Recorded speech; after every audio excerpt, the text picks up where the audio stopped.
국정협의회 첫 회의가 지난 20일에 있었습니다. 첫 단추가 끼워진 만큼 연금 개혁에 대한 합의가 신속하게 이루어지기를 기대합니다. 지난 국정협의회에서 정부와 민주당은 전향적인 입장으로 연금 개혁을 타결해 보려고 했는데 국민의힘이 또 고집을 부려서 합의가 되지 못했습니다. 국민의힘의 특기 같기도 하고 그러긴 한데 한 번 얘기를 했으면 웬만하면 그 얘기를 지켜야 되지 않습니까? 분명히 작년에 44% 얘기를 했습니다. 국민의힘이. 그럼 민주당은 50% 얘기하다 제가 40%로 소득 대체율을 낮추는 것을 얘기했고 1% 차이인데 그 부분은 협의할 수 있다 이렇게 말씀을 드렸습니다. 다들 기억하실 겁니다. 그런데 권영세 비대위원장께서 갑자기 42%를 들고 나왔어요. 하지 말자는 거죠. 이런 식으로 정치하면 되겠습니까? 더군다나 야당도 아니고 집권 여당 아닙니까? 이런 식으로 사실상 연금개혁 안 하려고 하면서 겉으로만 하는 척 이런 거 하면 안 됩니다. 그 야당도 그런 짓 하지 않습니다. 여당이 산당이 돼서 그런지는 모르겠는데 그러면 되겠어요. 여러 차례 말씀드렸지만 저출생 고령화 위기를 헤쳐나가기 위해서 국민연금 제도 개편은 반드시 해내야 됩니다. 최대한 빨리 처리하기를 기대합니다. 참 자꾸 요새는 제가 웬만하면 이런 얘기 안 하려고 하는데 자꾸 국민의힘 태도를 지적하지 않을 수가 없어요. 한 김에 한 번 더 하겠습니다. 이 상속세 개편에 대해서 또 말이 많습니다.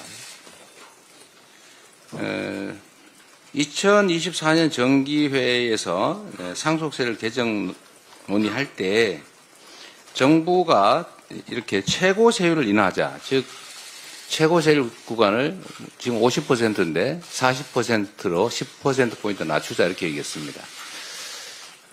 그리고 최대 주주 보유 주식 할증 평가를 폐지하자 이런 주장을 했어요. 이 두 가지 주장밖에 안 했습니다.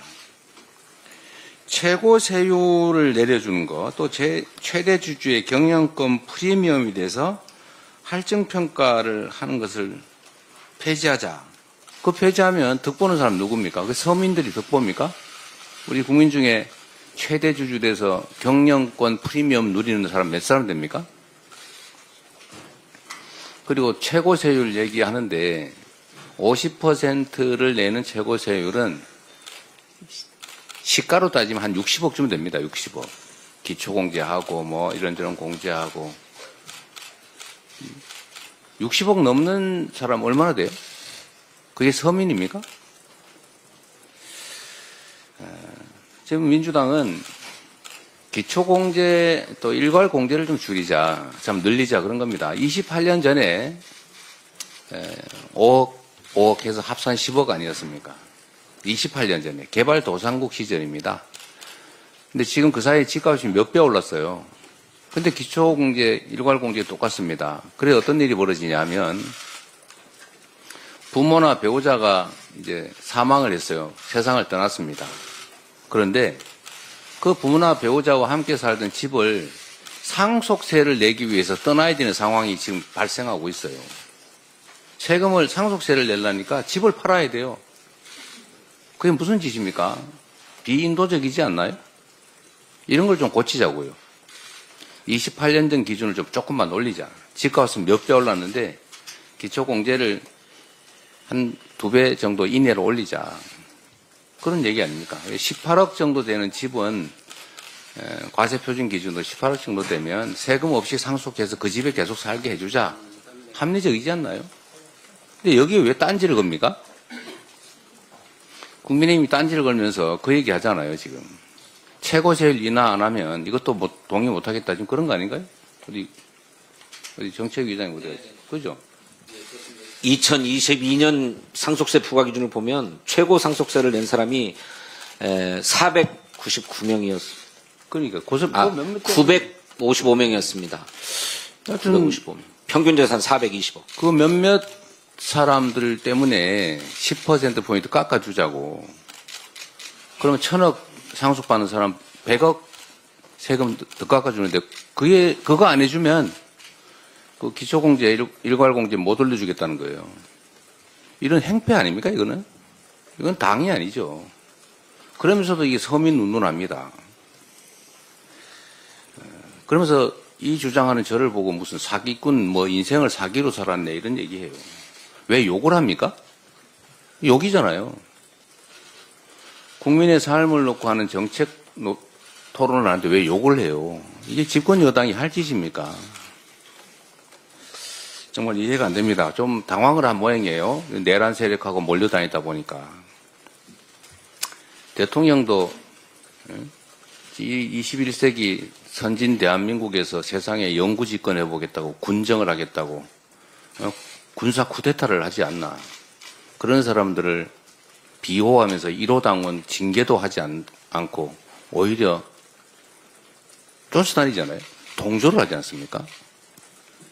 지금 권영세 비대위원장이 아주 대놓고 다시 12월 3일이 오더라도 자기는 계엄 해제 의결을 하지 않겠다. 지금 그렇게 얘기하지 않았어요? 뭐 표현도 틀리다고 어떻게 잡을지 모르겠는데 하여튼 그런 취지였어요. 이게 극우 아니면 뭡니까? 어쨌든 이 상속세 문제를 얘기하다 보니까 상식도 없고 정말로 극소수 기득권, 그중에서도 아주 극소수의 기득권자를 위해서 불법, 부정, 부도덕 행위 아주 감행을 일상적으로 합니다. 이게 무슨 보수 정당입니까? 이건 보수가 아니죠. 보수는 합리적인 가치와 질서를 지키는 걸 보수라고 해요. 기득권을 지키는 건 수구라고 하죠. 근데 이제 수구를 넘어서서 범죄 집단을 지켜요. 내란 수계를 지킵니다. 이런 건 보수라고 하지 않고 극우라고 하는 거예요. 극우 정당 맞지 않습니까? 전에 내란의 힘이라고 누가 주장을 했더니 왜 그런 말을 하냐고 화내던데 이젠 내란의 힘 이상으로 극우의 힘 된 거 아닙니까? 극우의 힘으로 어떻게 이 나라 국정을 책임지겠어요? 심지어 욕설까지.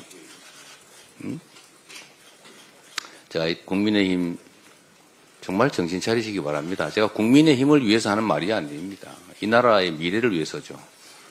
이 나라 정치의 한 축을 맡고 있지 않습니까? 그런데 이런 태도로 어떻게 하시려고 그래요?